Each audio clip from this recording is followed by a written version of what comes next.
looks like a mess, but usually this is how it goes with me until I get everything working. I want to see that everything's working before I tie everything in. Most of the time. Not all the time, most of the time. But we got the turbo plumbed in. We got part of the exhaust in. We've got 60 pounds of fuel pressure. We got oil pressure. We've got a little bit of well, a little bit. The tune's way off. The tune is a very stock as you can get tuned for a 5.3. It doesn't have anything for the bigger throttle body. It doesn't have anything for the bigger injectors, and it doesn't have anything done as far as the cam goes. But it hit right off first try.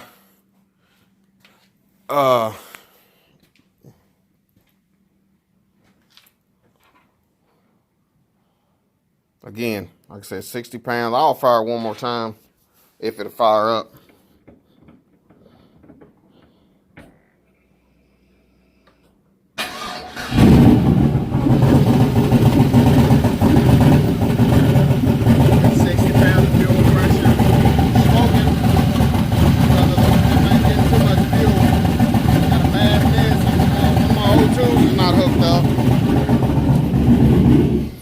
One of the O2s is not hooked up. My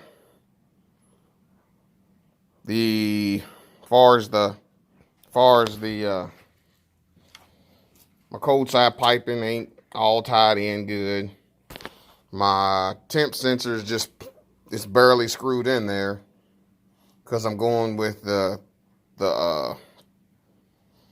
LS, I think the LS1 style, where you can run your two temp sensor, your temp sensor to your ECM, and then there's one more that goes to your dash.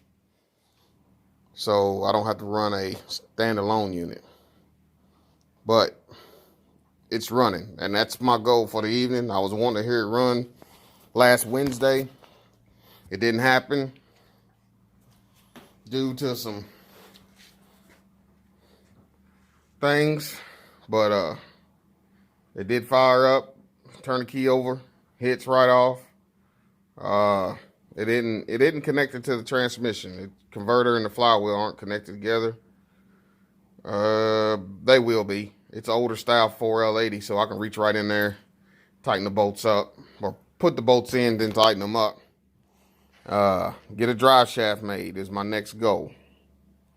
Drive shaft, the tune I've got a tune that I've been playing with that's been modified as far as for the bigger throttle bodies, the bigger injectors, timing changed for the cam and such.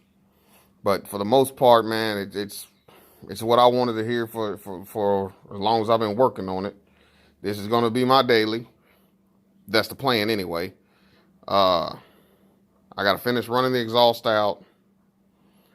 And, of course, tuck away some of them nasty wires. Solder and hide and tuck and all that good stuff. And I want to do away with the ABS crap. I really do. Where that's at right now is where I want to put the ECM. But if it don't happen, it don't happen. I do got 60 PSI pressure, which is good. Because the problem I was having with the fuel pump, I took care of that situation, so it's working. I can't think of anything else. Oh, I need to modify this plug here to accept the 4L80.